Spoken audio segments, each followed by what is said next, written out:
Pronto. Então, gente, bom dia. Vamos lá, esse é o nosso último dia do nosso mini curso aqui, tá? Eu ainda não coloquei o questionário que eu falei que ia colocar. Ontem foi um dia muito cheio e hoje também vai ser, mas eu vou colocar lá no final de semana, mais para eu conhecer mesmo quem que assistiu o curso e tudo mais, para abrir uma porta para a gente continuar se comunicando, tá? Então não era tão crítico assim que o questionário acontecesse durante o curso, tá?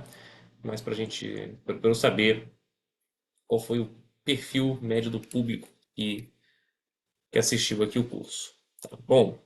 Então, nesse último dia de hoje, não sei, talvez, acredito eu, hoje seja até menor do que 2 horas de aula, tá? Quero apresentar para vocês um pouquinho, né, do que a gente faz na pesquisa de música e matemática dentro do contexto do projeto MPB. Tá? Então, primeiro de tudo, né, agora o nosso site está oficialmente lançado. Vocês podem entrar no site aqui através desses links que eu estou mandando no site, no chat, tá? As três URLs redirecionam para a mesma página. A diferença é que as duas últimas elas ainda não estão funcionando 100% porque o redirecionamento ainda não está 100% implementado, né? Demora algumas horas para ele estar implementado efetivamente na internet. E também convido vocês a seguirem o Instagram do Grupo Musmate, né? @musmate_UFRJ.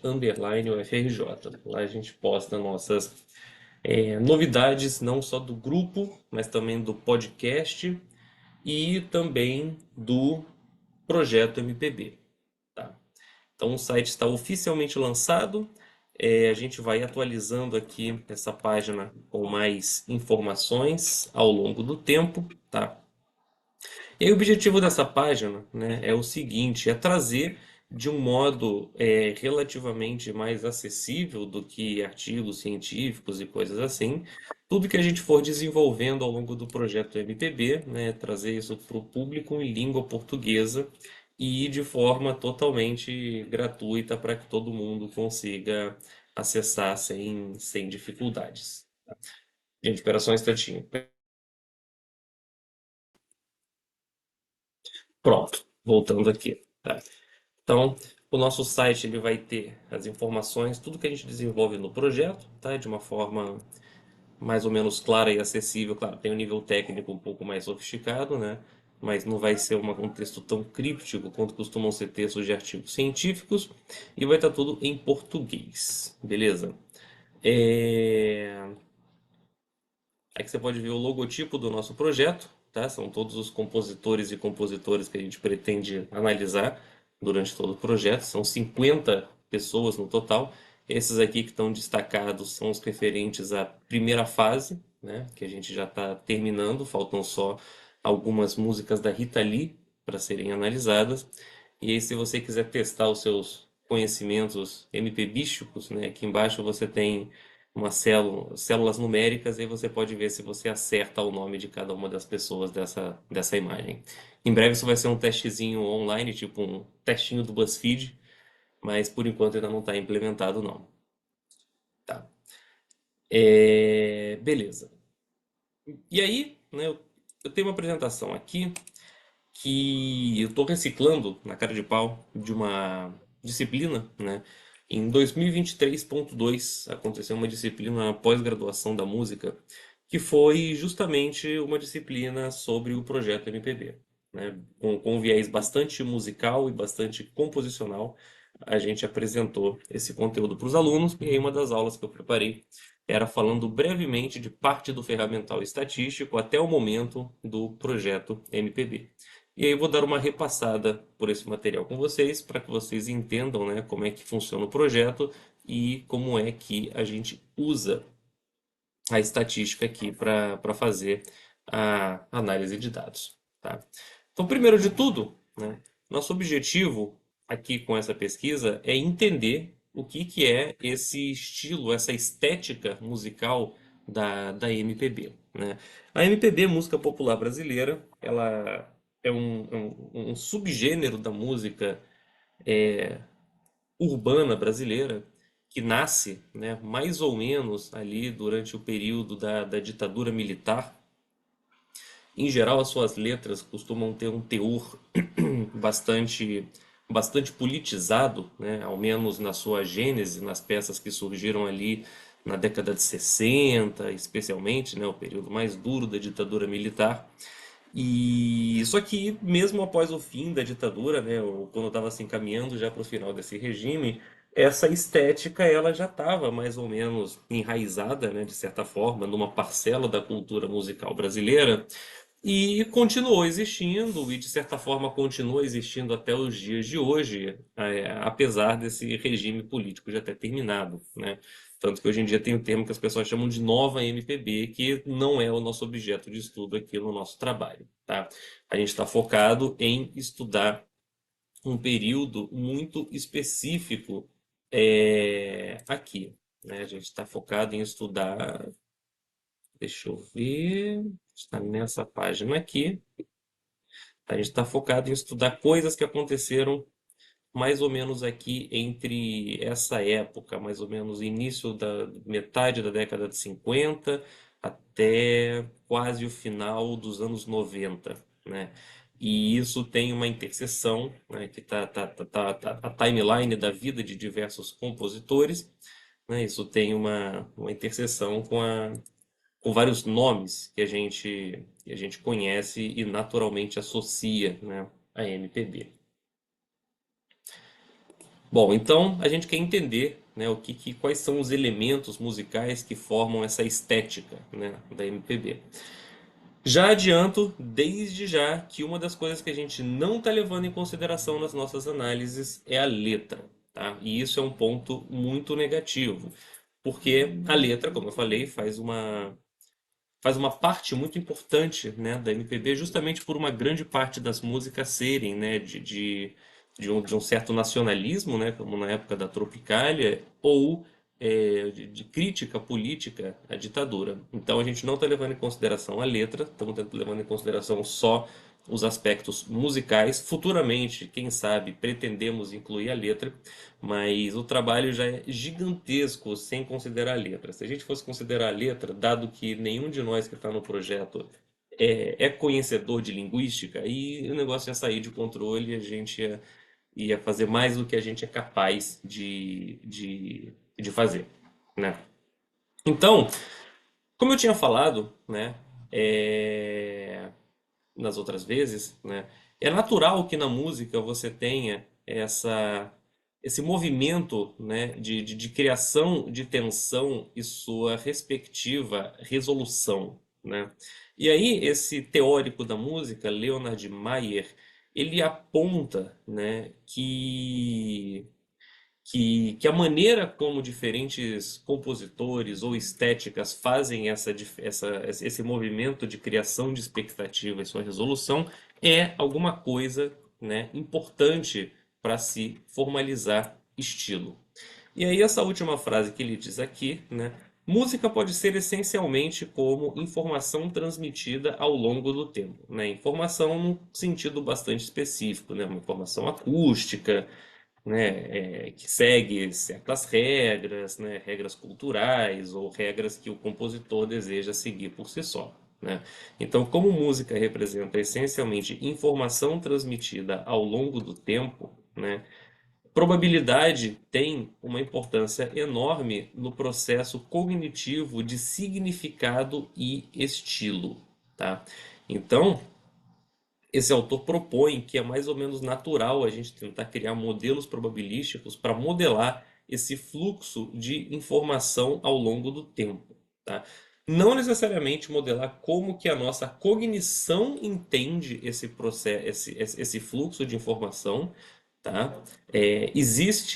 Existem outras áreas de estudo em cognição musical sobre como que a gente interpreta certas coisas, mas também está fora do nosso escopo aqui, né? A gente quer entender do ponto de vista musical como se dá esse fluxo de informação, tá?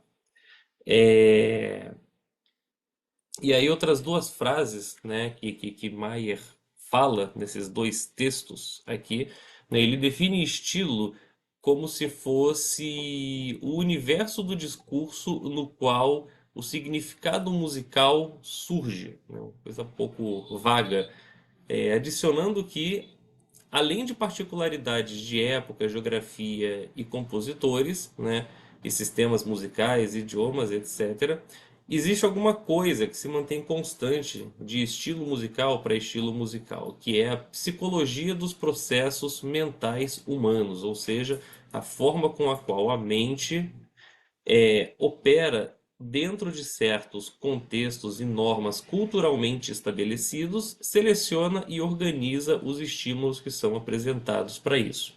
E aí ele propõe matematizar isso, né, de que estilo pode ser pensado como se fosse um modelo probabilístico complexo, né, e que de alguma forma naturalmente carrega essa noção de criação e dissolução de uma tensão, né? De uma esperança, tá? Então, né, relembrando aquela figura que eu tinha falado na aula anterior ou na penúltima, já não lembro mais, né, de que a gente, ao ouvir alguma coisa, a gente vai criando, né, uma certa imagem mental do que a gente gostaria que viesse ali para frente, e à medida que essa nossa expectativa ela é validada ou quebrada, né, isso pode ser modelado pelo conceito de entropia e, eventualmente, isso pode ser o que é descrito como estilo, né? É um dos elementos do que compõe o que é o estilo musical, tá? Então, bom, no contexto específico da MPB, né? Bom, então tem aqui todo esse grande conjunto, né, da música popular urbana do Brasil, que, bom, o nome é bastante explícito, né? Toda a música que surgiu na- nas grandes cidades do Brasil durante o processo de urbanização. Então, samba também conta, choro também conta, etc, etc. A propósito, a partir de ontem, o choro passou a constar como um patrimônio cultural e material do Brasil. Então, é um marco, né? Uma validação burocrática importante de uma manifestação musical importante no Brasil. Então, dentro desse contexto da música popular urbana do Brasil, a gente tem esse subconjunto que é a MPB. Que eu falei, nasce num contexto bastante específico, né, político e histórico. Tá? E aí é conhecido, né, que a MPB ela tem, né, elementos de outros três gêneros musicais, né? O jazz, né, o samba e o choro, tá? Então, quando você escuta alguma música, por exemplo, do Tom Jobim, Chico Buarque, algum compositor dessa natureza, né? A harmonia, ou seja, o que o violão toca, tem uma grande influência do jazz e a melodia, né? Ou seja, o ritmo e tudo que o compositor, que o cantor, que o intérprete está cantando, tem uma grande influência de samba e de choro, tá? E aí, uma das coisas que o projeto gostaria de fazer é tentar medir, né, essa influência aqui desses três gêneros base dentro da MPB. E além disso, uma outra coisa que a gente gostaria de fazer também imagina que cada bolinha com o número desses são alguns compositores, né? E claro, eles se influenciam entre si, né? Então, por exemplo, Tom Jobim e Chico Buarque conviveram durante um tempo, então tem ali alguma influência mútua de um do outro, eles têm peças em comum um com o outro, enfim. E aí isso representa, né, esse grafo direcionado, que são as influências mútuas. E entender essas influências mútuas entre os compositores é algo que a gente também gostaria de atingir dentro do escopo desse projeto. Tá? E também a gente gostaria de entender, né, duas coisas, né? Se a gente pensar que agora essa visão, eu estou pegando, aqui como se eu estivesse vendo de cima esse conjunto, né? E agora mudei a câmera e estou fazendo uma visão longitudinal desse conjunto aqui. Então é como se você tivesse um conjunto de normas compartilhadas, né, um conjunto de regras, entre aspas, não necessariamente explícitas, né, mas um conjunto de regras, entre aspas, que formam esse estilo MPB, e esses desvios particulares de cada compositor, que é o que dá justamente o estilo, né, particular de cada um deles. A gente gostaria de identificar isso daí também. Ou seja, o que que faz o Caetano Veloso soar como Caetano Veloso, né? Você começa, para quem é ouvinte de MPB, você consegue identificar um compositor ou um intérprete muito rapidamente pela forma, né, por alguns elementos musicais. Mesmo quem é leigo em música, muitas vezes é capaz de fazer isso daí. Eu sempre digo que a pessoa que é mais leiga em música possível se aproxima do ouvinte perfeito, né? Porque a pessoa que não está enviesada por tentar encontrar estruturas musicais que tornem aquela experiência interessante, mas sim a pessoa está interessada somente em ouvir aquilo e perceber, né? Então, essencialmente, o ouvinte que é totalmente leigo em música, ele é ele está totalmente purificado, né, nesse processo aqui mental, né, essa cognição, né, essa psicologia dos processos mentais humanos que se mantém constante de estilo para estilo, ele é o mais puro, de certa forma, nesse processo, tá? Bom, claro, tudo isso que eu estou falando é muito bonito, né? Porém, essas coisas ainda não estão feitas, né? A gente ainda está tudo que a gente gostaria de atingir, né? A gente ainda está numa etapa extremamente importante, né? Afinal de contas, só se faz estatística se você tiver dados. Sem dados, você não faz estatística. E a gente está então na etapa da gente construir os nossos dados, tá? Então, no momento, a gente tá. Por que tá baixando? Eu não quero que você baixe nada. Eu quero que você entre no site. Hein? Que coisa. Pronto, agora foi. Meu computador hoje amanheceu meio esquisito, gente. Se eu tiver que reiniciar o computador durante a aula, talvez isso aconteça. Então, como eu falei, a gente sabe, né, que a MPB tem uma grande influência de jazz, choro e samba. Então, a gente meio que tem esses grupos de controle, né, que a gente está querendo comparar com eles. E a gente escolheu, né, 10 compositores que são extremamente representativos da grandes ícones da MPB, né? Tom Jobim, Ivan Lins, Chico Buarque, Edu Lobo, Caetano Veloso, Djavan, Milton Nascimento, João Bosco, Gilberto Gil e Rita Lee. Desses 10 compositores e desses três grupos de controle, a gente escolheu 50 peças de cada um deles, tá? Do jazz foram 50 peças do Real Book, como se fosse um livro-texto padrão de jazz, muito usado nos Estados Unidos. De choro, a gente pegou 50 peças do Pixinguinha, né? Pixinguinha é um dos grandes ícones do choro, essencialmente considerado um dos pais do choro. E do samba, a gente também pegou outras 50 peças, não especificamente de algum compositor ou de alguma fonte bibliográfica. Tá? Esse rapaz, Pedro Zizels, ele está fazendo doutorado com o Carlos Almada, e o doutorado dele é justamente em samba especificamente, então ele está sendo responsável por isso. E aí, dos 10 compositores, a gente escolheu 50 peças de cada um, peças que estão disponíveis em alguma bibliografia, né? Então muitas vezes esses compositores, alguém, né, dado a grande popularidade deles, alguém chega lá e escreve um songbook, né? Ou seja, um livro com as partituras desses compositores para que outras pessoas possam tocar. E, em geral, essas informações são bem confiáveis, né? Em algum momento elas precisam ter algumas correções, tem alguns certos erros, e por isso que esse procedimento tem que ser feito por alguém que é entendido musicalmente. Né?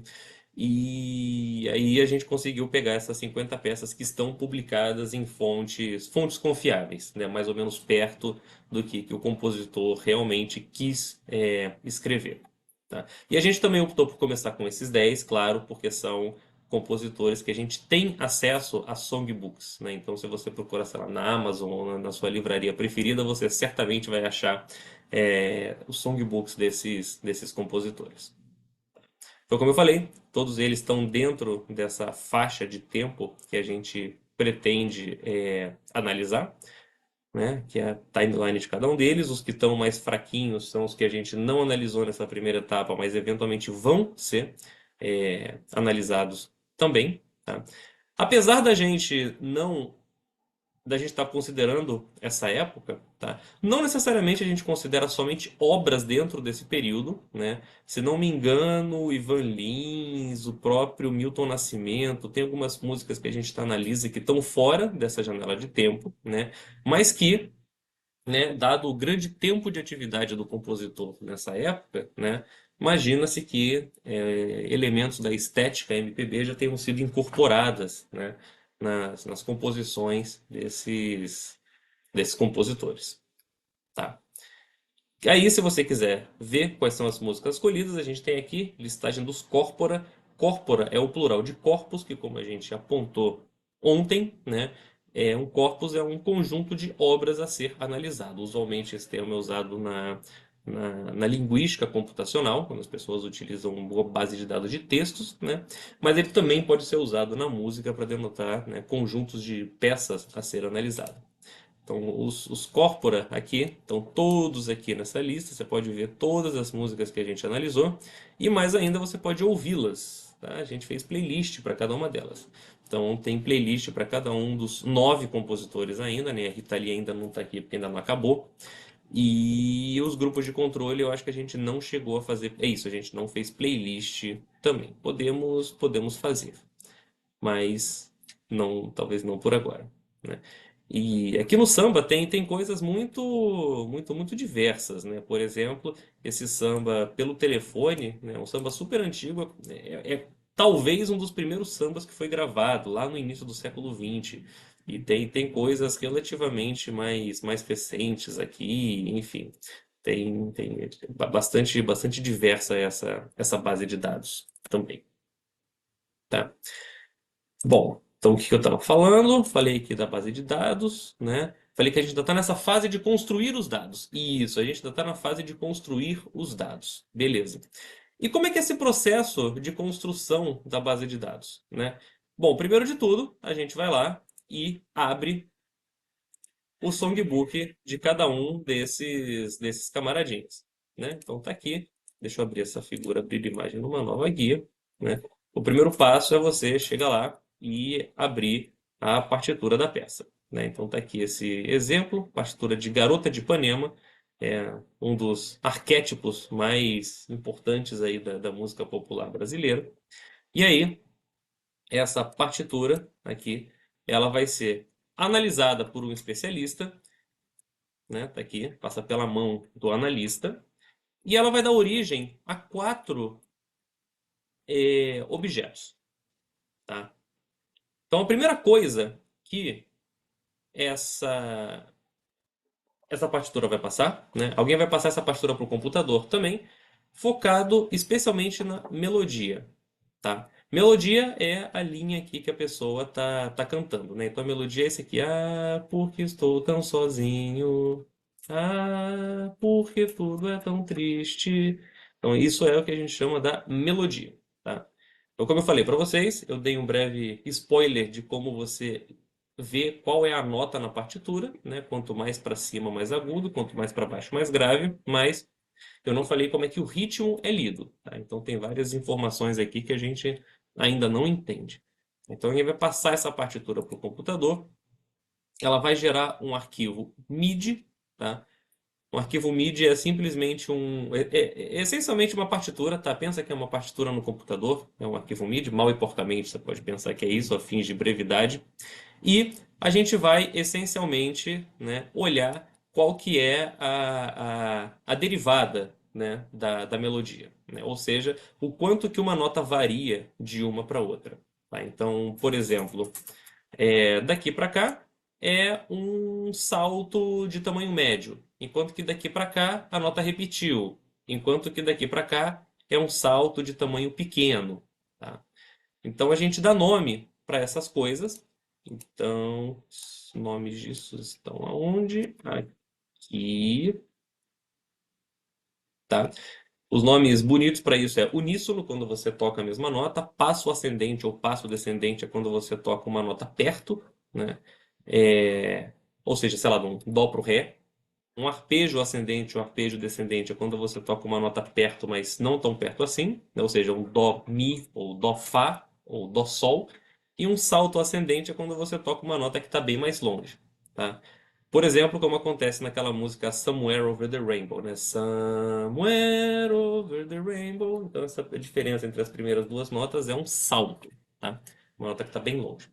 Então, repara, né, que por trás desse processo já está um paradigma bastante comum na estatística, né, que é de sumarizar dados, né?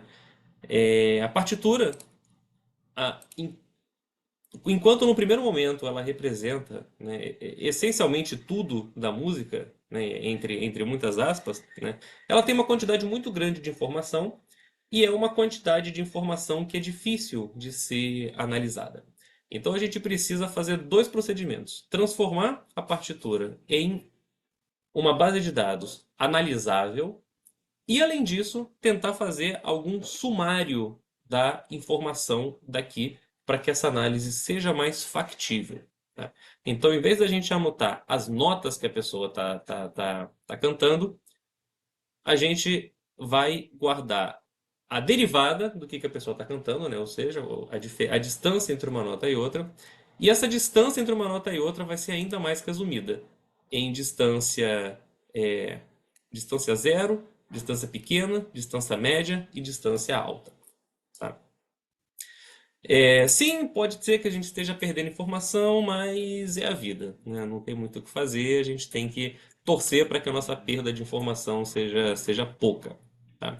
É, Lembrando, né, a frase que eu sempre gosto de falar: todos os modelos são errados, mas alguns modelos são úteis. Uma frase do estatístico George Box. Então, sempre que a gente apresenta esse trabalho em algum congresso, alguma coisa assim, sempre tem críticas de pessoas falando: ah, mas você deixou passar tal coisa. Ele fala: sim, pois é, vai passar, não tem jeito. A gente tem que estar em paz com a nossa, com a ignorância proveniente do uso da estatística, né? Você vai necessariamente perder informação ao estar sumarizando informação. Tá? Então, a melodia, ela vai dar origem a esse arquivo MIDI, que vai dar origem a essa informação da derivada, né, da melodia. E isso é armazenado em um vetor, né? Esse vetor eu acho que estaria aqui também, mas acho que não está. Não está. Um vetor onde tem essas informações, tá? Ah, tá aqui, né? Um vetor com cada uma dessas informações, tá? Aqui tem outras letras, porque esse vetor que eu estou mostrando para vocês é referente ao ritmo, tá? Ou seja, o ritmo no qual a melodia é cantada também faz diferença, tá? Ou seja, a melodia aqui da Garota de Ipanema, olha que coisa mais linda, mais cheia de graça, ela tem um certo cheiro de samba, né? Apesar dessa música não ser um samba, né? Ela é uma bossa nova, é um gênero derivado do samba, né? A gente gostaria de capturar esse ritmo da melodia também, de alguma forma. Então a gente faz aqui a gente criou um alfabeto, né? Ah, cara, meu mouse tá muito ruim. Ainda insisto em usar ele, eu sou trouxa, não é possível. A gente criou um alfabeto aqui, né? Com exatamente 26 letras. E cada letra desse alfabeto representa algum padrão rítmico que usualmente acontece dentro da MPB. E isso daqui consegue explicar tudo que a gente viu até o momento. Então, a melodia vai virar aquela sequência de derivadas e também vai virar esse vetor aqui, né? Agora sim, é esse vetor aqui, contendo informação referente ao ritmo. Tá? Então, ou seja, a melodia da música já virou uma sequência de caracteres, né? Virou uma string que a gente pode fazer algum processamento com isso daí. Então a gente já secou a informação musical da melodia e já tem a possibilidade de fazer alguma outra coisa com ela. Tá? Bom, aí, tá? Então o ritmo também já está aqui, né? Então a melodia, as notas e o ritmo já foram contemplados nesses dois elementos, né? E aqui tem outros dois elementos em questão. Primeiro, essa daqui é a matriz H, né, referente à harmonia, né? A harmonia em geral, o que o violão ou o piano estão tocando, né? São esses acordes que estão aqui em cima. Lembrando, o acorde é um conjunto de mais de três sons que são tocados, três ou mais sons que são tocados ou percebidos como simultâneos, né? E aí, isso daqui é uma das espinhas dorsais fundamentais, né? Não só da MPB, mas da música como um todo. É importante notar que a maioria dos outros estudos de corpos, né, ou seja, estudos de bases de dados musicais, eles se focam muitas vezes, majoritariamente, só na questão da harmonia. Tá? O nosso estudo aqui dentro do projeto MPB é uma das pouquíssimas iniciativas onde você estuda melodia, ritmo e relação entre melodia e harmonia também. Tá? Então a gente está estudando outras dimensões além do que costuma ser estudado. Tá? Então, a harmonia é de longe a parte mais complicada de fazer a transcrição, né? Porque você precisa de algum especialista fazendo esse trabalho. Tá? Você entender determinadas informações referentes à harmonia não é um processo computacionalmente factível de ser feito. Então, você precisa de uma pessoa que vai lá analisar música por música e entender o que está acontecendo. Ah, mas não é possível. Uma pessoa só que fez isso para 650 músicas? Sim, uma pessoa só.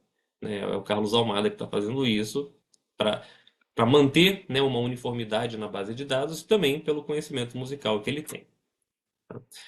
Não vou entrar nos detalhes musicais do assunto, mas a informação referente à harmonia vai te gerar uma matriz com esse jeitão aqui.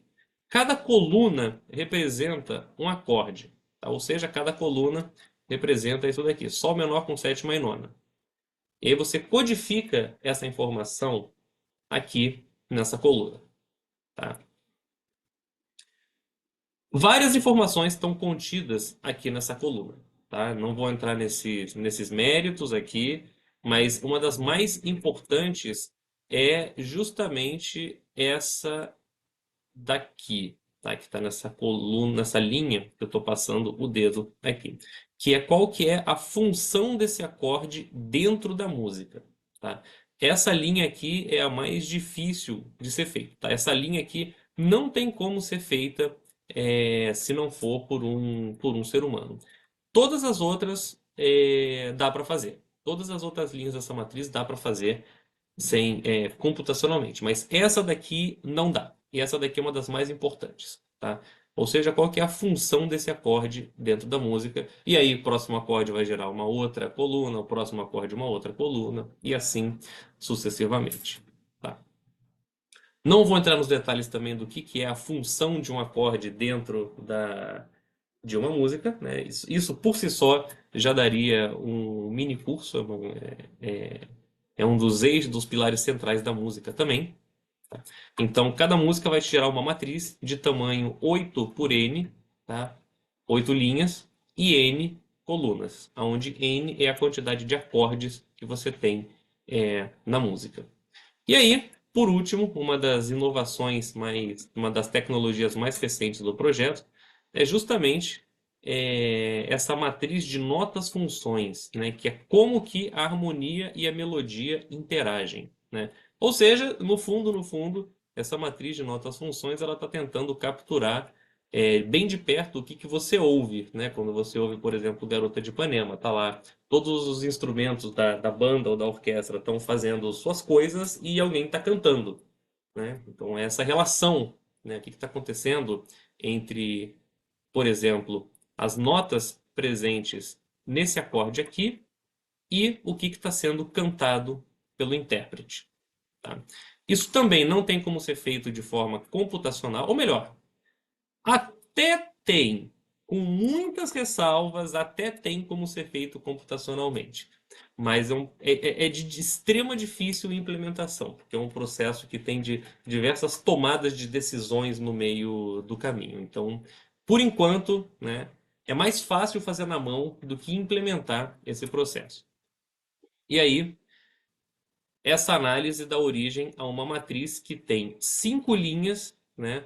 Cada linha também representa alguma informação importante referente ao que essa nota faz, e N colunas, onde N é o número de notas na música, tá? Ou seja, cada notinha dessa daqui, né? Cada notinha dessa daqui, Fá, Ré, Dó, Mi, Dó, Si, Dó, tem uma coluna associada nessa matriz, tá?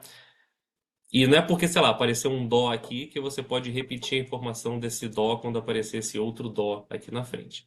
Porque eles estão em acordes diferentes, estão em outros contextos, e aí pode mudar completamente qual é a relação entre esses dois. Tá? Então, esses são os dados que a gente está gerando no projeto. Tá? Então, para cada música, a gente gera um vetor com informações referente à derivada das notas cantadas, né, referente ao ritmo das notas cantadas, referente aos acordes que os instrumentos da banda estão tocando e a relação entre o que está sendo cantado e o que está sendo tocado. Tudo isso aqui é armazenado na forma de arquivos XLS, né, arquivos do Excel, ou arquivo CSV. O arquivo CSV é essencialmente um arquivo, uma tabela do Excel é, agnóstica ao Excel, né? É livre, você consegue abri-lo em qualquer software sem se preocupar com diagramação e coisas assim, tá? E é isso daí. Então, esses são os dados que a gente ainda está gerando. Eu acho que a gente está nesse processo de geração de dados há mais ou menos um ano, alguma coisa assim, mais de um ano até. Esse projeto ele começou em 2017, com uma análise de todas as obras do Tom Jobim, mas ele só passou a ser expandido para outras bases de dados mais recentemente. Não sei precisar a data, não sei. Eu entrei no projeto, ele já estava mais ou menos em andamento. Tá? Então, bom, o que eu falei aqui para vocês, então, se a gente olhar, né, esse sistema de análise de todos os corpora, né, você tem a música, e eu falei somente sobre a primeira fase para vocês, que é a análise humana ou transcrição de dados, né, e que vai levar a nossa informação codificada de alguma forma que a gente possa, né, fazer o quê? Fazer uma análise estatística computacional e avaliar os nossos dados. Tá? Essa fase 2 aqui é uma fase intermediária, onde a gente verifica, né, se, puxa, será que as informações que a gente extraiu fazem sentido? Será que ficou faltando coisa ou tem coisa demais? Será que tem que refazer alguma coisa? Né? Então essa fase ela já foi feita, né, em conjunto com as transcrições de alguns compositores. Então, essencialmente, agora a gente faz só a fase um, né, que é a transcrição. E quando tiver tudo acabado, aí sim que a gente vai partir para a fase 3, né, que vai ser justamente a parte da gente fazer estatísticas. Algumas estatísticas já estão prontas, né? E é o que eu gostaria de mostrar para vocês, mas eu acho que já estamos chegando perto da hora de dar um intervalo. Então, o que vocês acham de fazermos uma pausa e voltarmos às 11? Então, enquanto isso, alguém quer perguntar alguma coisa? Querem falar algo? Digam.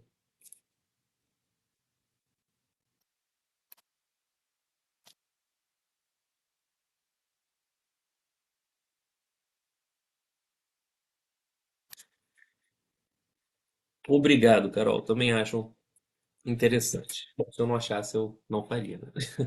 Mas o projeto é bem legal mesmo. Bastante coisa divertida para fazer. Bom, vamos dar então nossa pausinha aqui. Nos vemos daqui a 12 minutos às 11 horas. Beleza?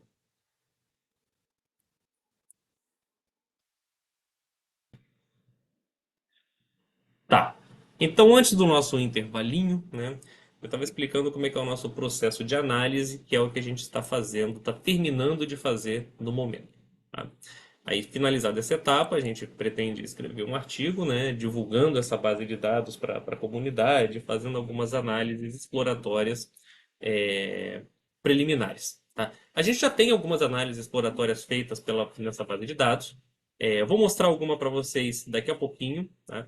Mas, por exemplo, o que uma análise exploratória revelou para a gente é que 50 peças para cada um desses compositores é demais. A gente não precisa de 50. Os resultados começam a ficar mais ou menos estáveis, né? Ou seja, os gráficos da análise exploratória começam a ficar mais ou menos estáveis. Só fecha tudo, não, tá bom. Os gráficos começam a ficar mais ou menos estáveis a partir de 20, 30 composições. E isso é muito bom, né? Porque lembrando, a gente tem outros compositores que a gente gostaria de analisar, né? Isso aqui. E alguns desses compositores, apesar de serem extremamente importantes para a MPB, não tem 50 músicas, alguns deles, não tem 50 composições, e outros deles têm 50 composições, porém não tem nenhum songbook. E aí isso tem que ser feito de ouvido, ouvindo a gravação e transcrevendo as informações. Então, isso é muito difícil de ser feito, né? Adiciona aí uma etapa humana muito custosa. Então, se a gente conseguir reduzir o tamanho da base de dados, seria ótimo. Então, para alguns compositores mais problemáticos, né? é, Sei lá, Cartola. Não sei se Cartola, depois que ele começou a sua carreira solo, tem 50 músicas autorais. Eu acho que não. Não sei se a gente incluiria as músicas de quando o Cartola era compositor para Mangueira. Não sei se faria sentido dentro do que a gente gostaria de capturar aqui, por exemplo. É, Enfim, Belchior. Belchior deve ter 50 músicas compostas. Acho que tem sim, pensando aqui na discografia dele. Porém, ele não tem songbook, não tem nada disso. Então a gente teria que tirar as músicas de ouvido. Então, um dos resultados preliminares da análise exploratória é que os gráficos começam a ficar estáveis, né? Ou seja, ficam meio sem diferença quando você coloca mais informação a partir de 20, 30 músicas. Então, para os próximos compositores, a gente já pode diminuir o tamanho da base de dados analisada, né? Claro, isso vai ter um embasamento estatístico direitinho e tudo mais, né? A gente não vai simplesmente jogar isso daí. Vamos fazer alguma análise bacana para justificar isso daí. Então, uma das coisas que a gente pretende fazer no futuro, né? Ou melhor, já tem algumas coisas que a gente fez, como eu falei, né? Então, as principais ferramentas que a gente já usou até o momento são ferramentas de modelagem probabilística, variáveis aleatórias, cadeias de Markov, entropia e o Bootstrap. O Bootstrap é uma técnica para você, como é que eu posso dizer? Para você fingir que você tem mais dados do que você tem. Bem a grosso modo, o Bootstrap é isso. Não é isso, mas é mais ou menos isso daí, né? E aí, bom, como isso aqui foi uma apresentação para música, eu tive que rever vários conceitos. Eu vou passar aqui. Também não vou ter como entrar nesses detalhes aqui, porque isso daqui são conceitos musicalmente um pouco complicados de eu explicar muito rapidamente, né? Mas o que importa é que cada compositor teria uma matriz de transição, né? Uma matriz de probabilidade de transição associada, como essa daqui, né? O que está nas linhas e nas colunas é justamente algo referente à função de um acorde dentro de uma música. Então, cada compositor tendo uma matriz de transição dessas, a gente pode comparar, né, e usar essa matriz para auxiliar a identificar alguma coisa referente ao estilo de cada compositor. Tá? Não vou entrar também nesses detalhes aqui. A gente calcula a entropia de cada linha dessa matriz, que é uma variável aleatória e tudo mais. Isso está associado ao. Como é que eu posso dizer? A expectativa média referente àquela linha, enfim. Para quem quiser ver mais detalhes sobre isso daí, né, no artigo que eu mostrei na aula retrasada, né, meu com Almada, sobre entropia e probabilidade, analisando base de dados de Jobim, só do Jobim, lá a gente discute isso daqui extensivamente. Tem uma introdução matemática legal, a parte musical está um pouco mais puxada, mas quem quiser ver acho que vai ser legal também. Tá? Não vou entrar nesses detalhes aqui porque, né, tempo é finito, como tudo na vida. Então, lá naquele artigo a gente só estudou Jobim, mas a gente gostaria de estender isso para outros. A gente vai estender isso para os outros compositores, tá? Mas o que eu quero mostrar para vocês, né, é um pouco aqui da análise exploratória, tá? Então, bom, a gente observou, né, fazendo aqui alguns gráficos, tá? Então, aqui é o jazz, choro e samba, os nossos três grupos de controle. E esses três gráficos aqui representam para gente os acordes mais comuns. tá? Ou seja, acorde é aquilo que, lembrando que o violão está tocando. Tá? Então aqui você tem os acordes mais comuns acontecendo dentro de cada um desses gêneros, e você vê que essa curva tem esse decaimento aqui, né? Que tem uma certa cara de decaimento exponencial, né? Tem uma carinha de 1/x, né? Nos, nos três gêneros aqui, você vê um decaimento desse mesmo tipo, tá? Mas com padrões diferentes acontecendo. Tá? E se a gente pegar, por exemplo, dois compositores da estética MPB, Tom Jobim e Van Lins, por exemplo, você vai ver, né, também alguma coisa mais ou menos parecida com esse padrão de decaimento 1/x, tá? E claro, com padrões muito diferentes aqui, no caso de comparar Tom Jobim e Ivan Lins. Outros dois exemplos aqui, Chico Buarque e Edu Lobo, né? Já são mais parecidos um com o outro, mas sempre tem essa curva aí, né? E aí, né, existe uma distribuição de probabilidade que pode ser usada para modelar isso daí, que é a lei de Zipf, tá? A lei de Zipf é uma lei empírica, né, ou seja, uma lei descoberta baseada em análise de dados, tá? Que muitas vezes ela é válida aproximadamente quando você lista, né, um conjunto de valores em ordem decrescente de ocorrência. Ou seja, a lei de Zipf diz que o valor na nésima entrada é inversamente proporcional a n. A aplicação mais conhecida da lei de Zipf é quando você vai ver a frequência de palavras em um corpus de textos de algum determinado idioma. Tá? Ou seja, você usualmente encontra que a segunda palavra mais comum, ou melhor, que a palavra mais comum acontece aproximadamente 2 vezes mais vezes do que a segunda palavra mais comum, 3 vezes do que a terceira palavra mais comum, e assim sucessivamente. Tá? Ou seja, à medida que a frequência de uma palavra desce no ranking, né, a frequência dela diminui de forma inversamente proporcional à posição dela no ranking. Ou seja, por exemplo, no Brown Corpus de textos de inglês estadunidenses, a palavra the é a mais frequente que acontece. Tá? E acontece mais ou menos 7% das vezes. Enquanto que, em segundo lugar, vem a palavra of, que acontece mais ou menos 3,5% das vezes. Tá? Seguido pela palavra and, que eu não botei a porcentagem aqui, mas se a gente vê, né, aqui tem mais ou menos 70 mil, né, and está mais ou menos perto de 70 mil dividido por 3. Né? Claro que tem um erro, porque como eu falei, todos os modelos estatísticos são errados, mas alguns são úteis, mas isso não é de todo, né, mentira. Então a lei de Zipf ela é usada para modelar esse tipo de coisa. Tá? A lei de Zipf tem um vídeo muito bom sobre a lei de Zipf no canal do Vsauce. Eu não sei se eu já cheguei a falar isso daqui, mas eu sou um ávido consumidor de conteúdo de divulgação científica no YouTube. E o meu canal preferido, assim, disparado, é o canal do Vsauce. Uma pena que ele posta um vídeo por ano só, mas tudo bem. Os vídeos que ele posta todo ano são maravilhosos. Deixa eu dar um play aqui no minuto inicial desse vídeo, tá? Depois eu recomendo fortemente que vocês assistam esse vídeo, que ele é sensacional. Hey, Vsauce, Michael here. About six. Deixa eu botar uma legenda. Acho que esse vídeo tem legenda em português. Legenda... Ah, não, tem legenda só em inglês. Tudo bem, já ajuda. Ele fala meio rápido. Vou botar aqui um pedacinho. Hey, Vsauce, Michael here. About 6% of everything you say and read and write is the.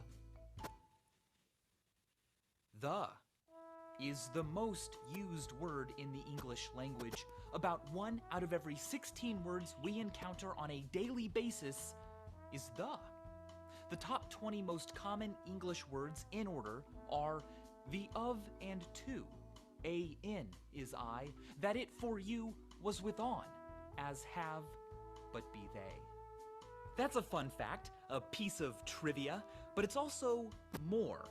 You see, whether the most commonly used words are ranked across an entire language or in just one book or article, almost every time a bizarre pattern emerges.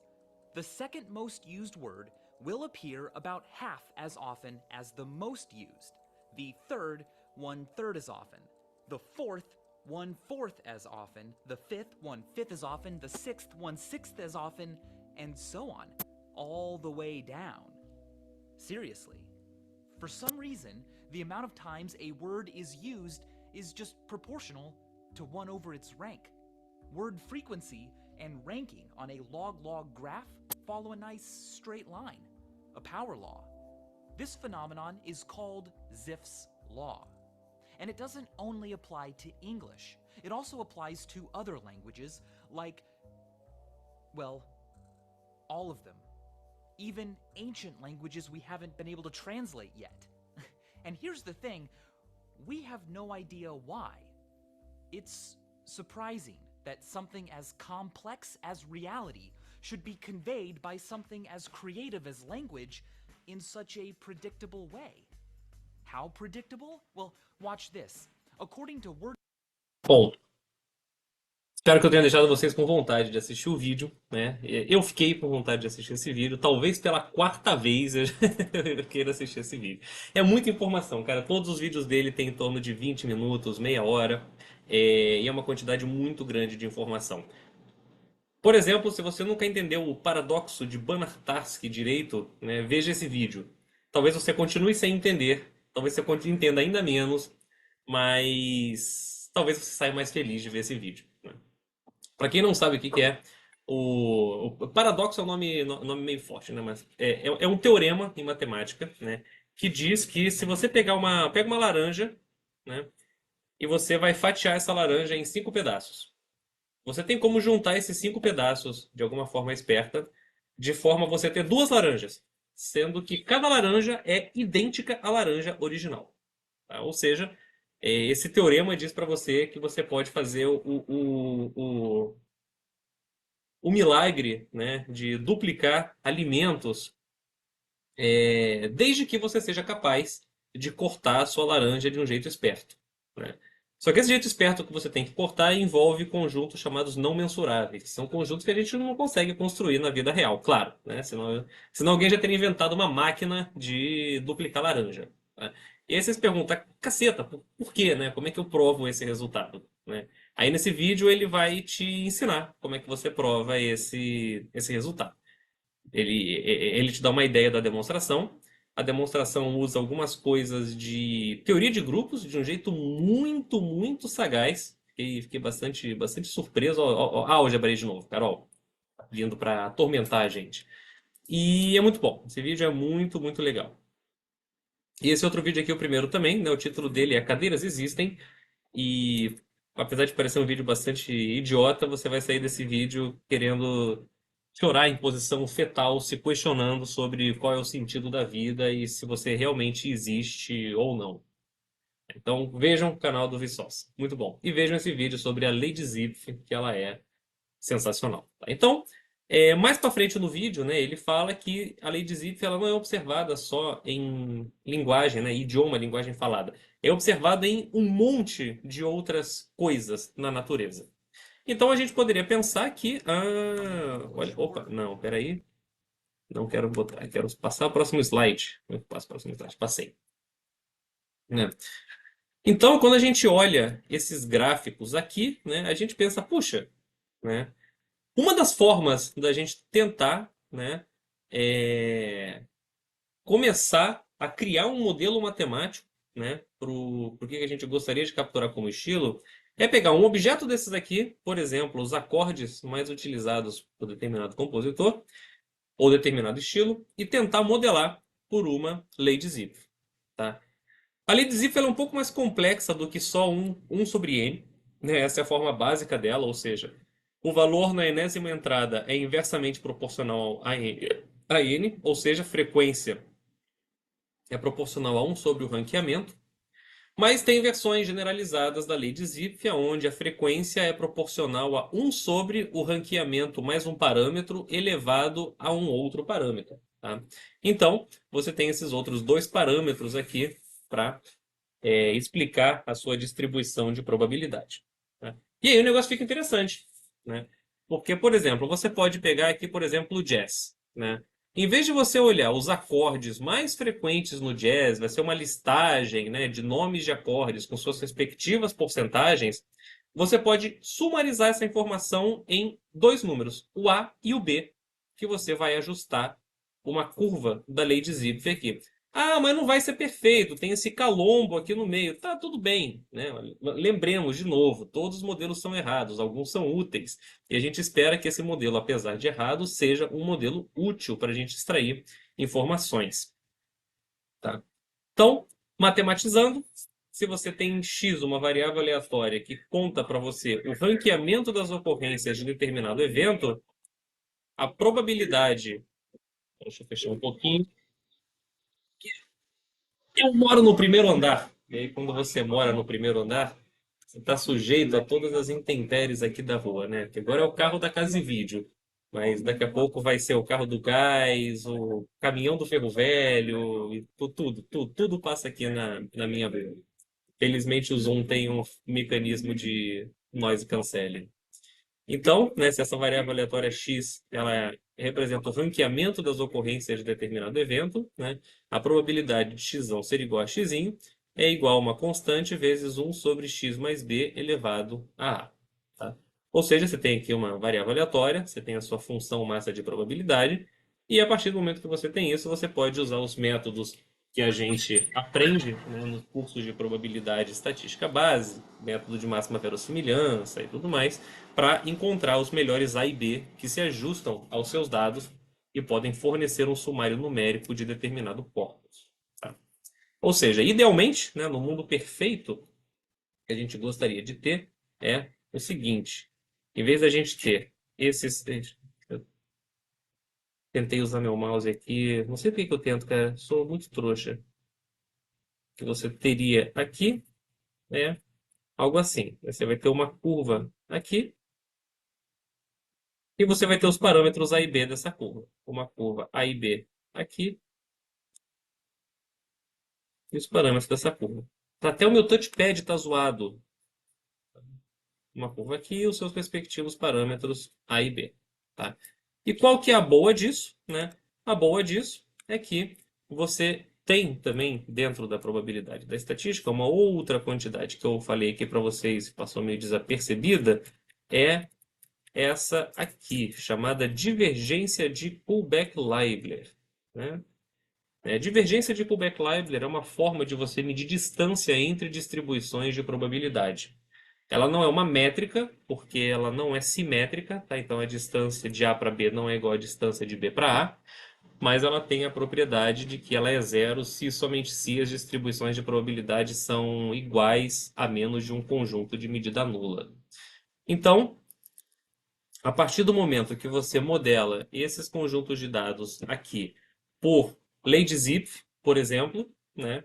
E claro, e uma vez que essa modelagem ela tem, né, algum certo teste de hipótese que valide, né, que realmente essa curva ela é boa para explicar esse conjunto de dados, né, você tem agora uma distribuição de probabilidade para jazz, uma para choro, uma para samba, uma para o Tom Jobim, uma para o Ivan Lins, uma para o Chico Buarque, uma para o Edu Lobo, né, e tudo mais. E aí isso te permite construir uma versão desse mapa aqui, né?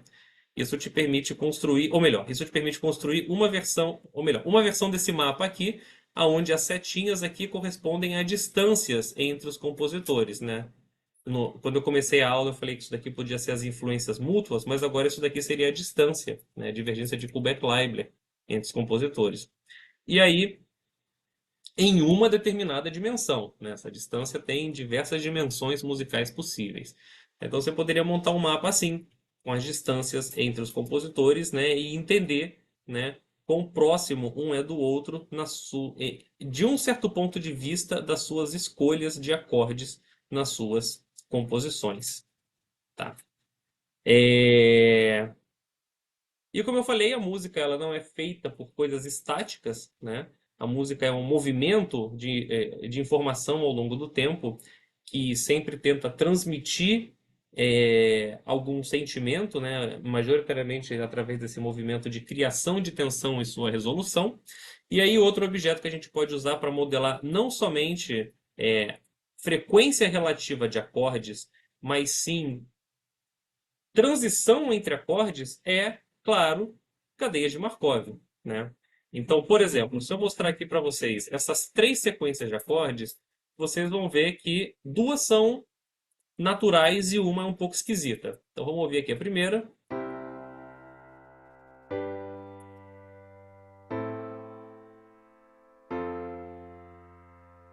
Essa primeira aí, Dó, Sol, Lá menor e Fá, é a sequência de acordes que tá em 80% das músicas pop. Então, se você quer aprender a tocar um instrumento musical de forma que você consiga tocar o máximo de músicas possíveis, é essa sequência de acordes que você tem que aprender a tocar, né? Com isso daqui, você toca 80% das músicas pop, rock, que tem por aí.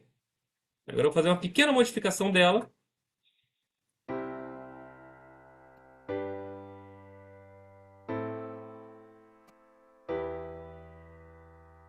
Né, também soa bem, né? Soa bem, não fica ruim. Mas essa última aqui ela é um pouco mais esquisita.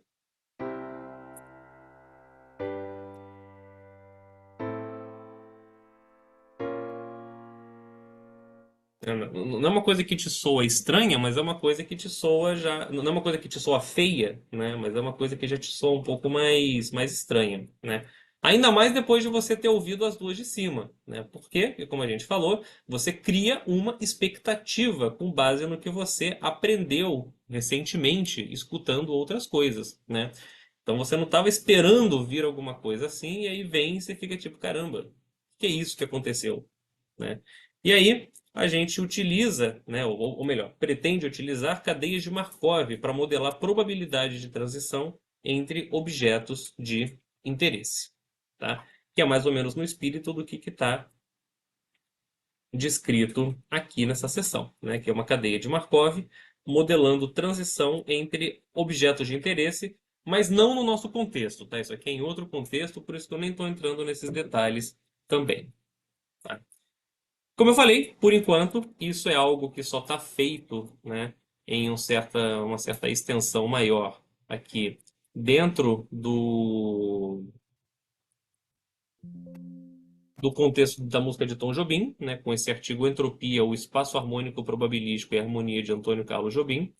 Então, se você quiser ver, você pode vir aqui, né, tá aqui na nossa produção bibliográfica do projeto, é um artigo que saiu quando? Em 2022, né?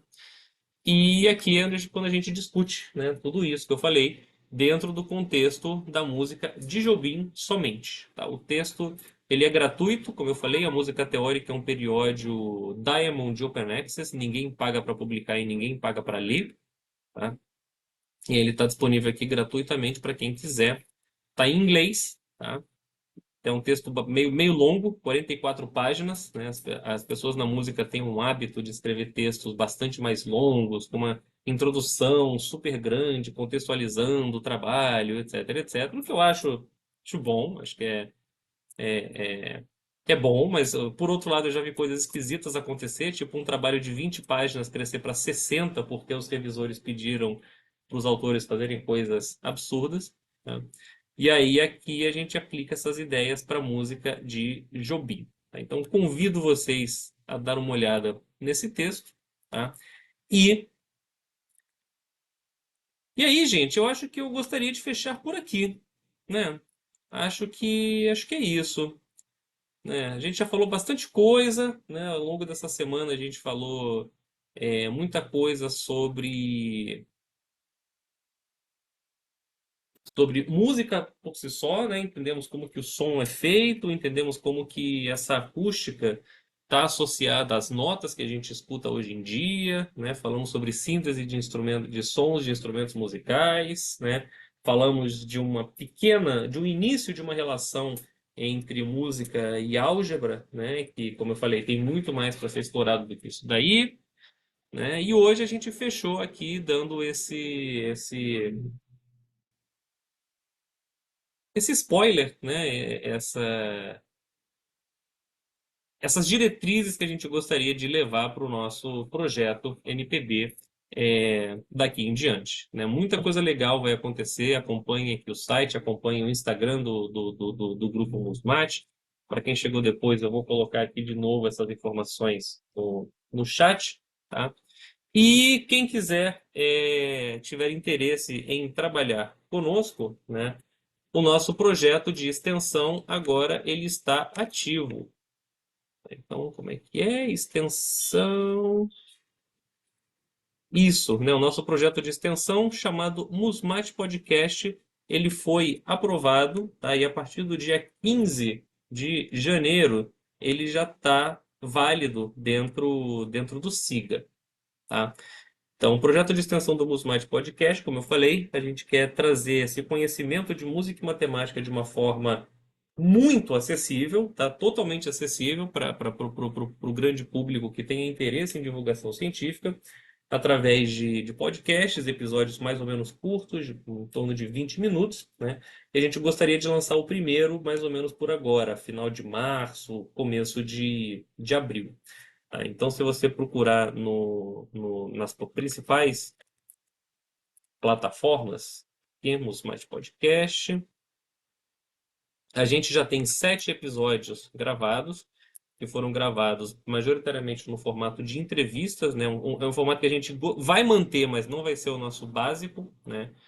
Eu até tenho um episódio aqui onde eu falo sobre música, probabilidade e estatística, falo algumas coisas um pouco diferentes do que eu falei aqui. Então, quem quiser acompanhar, veja aí também. O nosso objetivo é transformar isso daqui num programa de divulgação científica perene.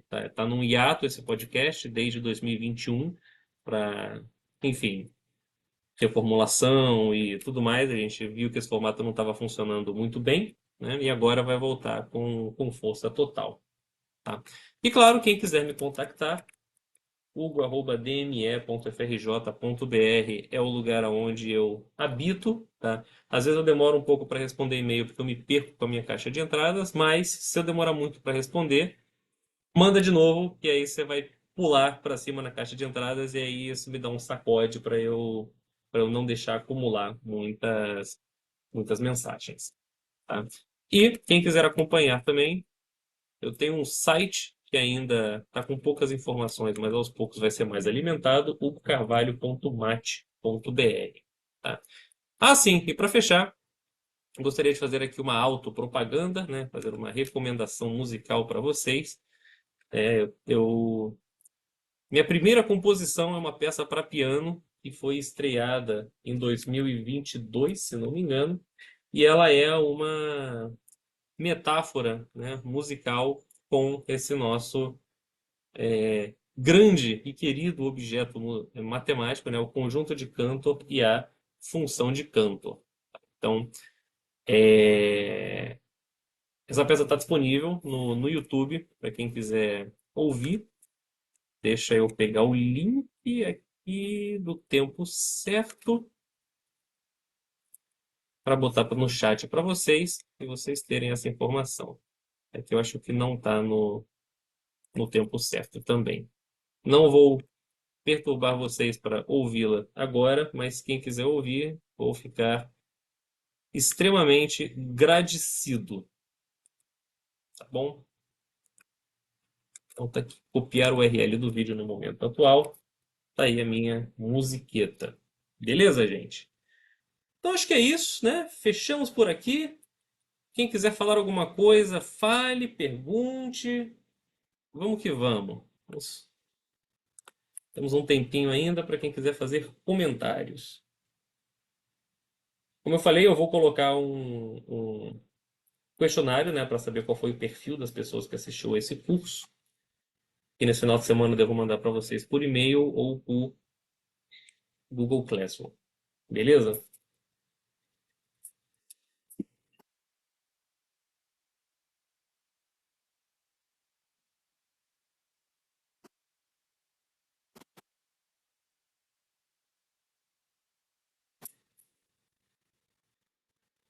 Hugo, Oi.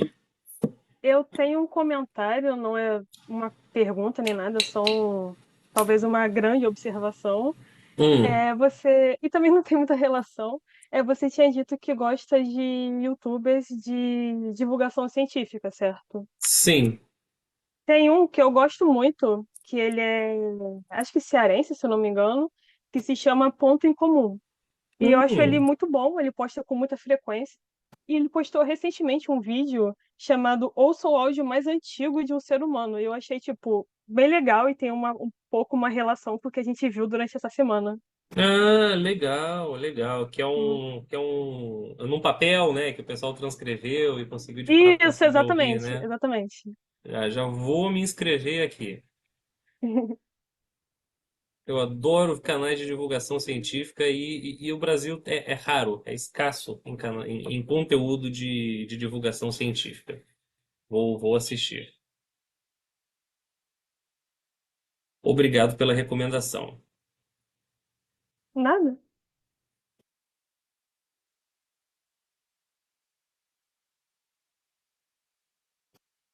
Então é isso aí, gente. Fechamos?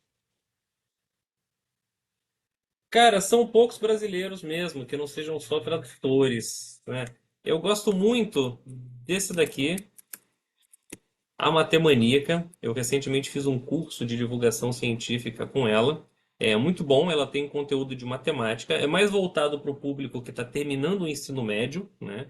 Mas é um canal super legal.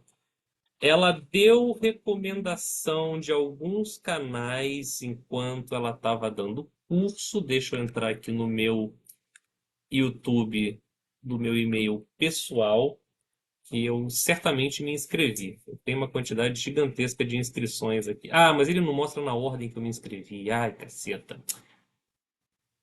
Então eu não vou conseguir achar. Mas são poucos mesmo, cara. Tem pouquíssimos divulgadores científicos no Brasil, especialmente de matemática. Tem muito pouco. Temos que aumentar isso daí. Não tô achando aqui. Depois eu posso colocar lá no Google Classroom. Não sei qual ordem que ele bota aqui, cara. Enfim. Por que que eu sigo o canal do Tudo Gostoso? Não deveria seguir o canal Tudo Gostoso. É isso aí, gente. Então é isso. Qualquer coisa podem me contactar aí nesses canais de informação, tá? Tô sempre, quase sempre lá no fundão. E se você quiser conversar, me manda um e-mail que a gente conversa. Tá bom?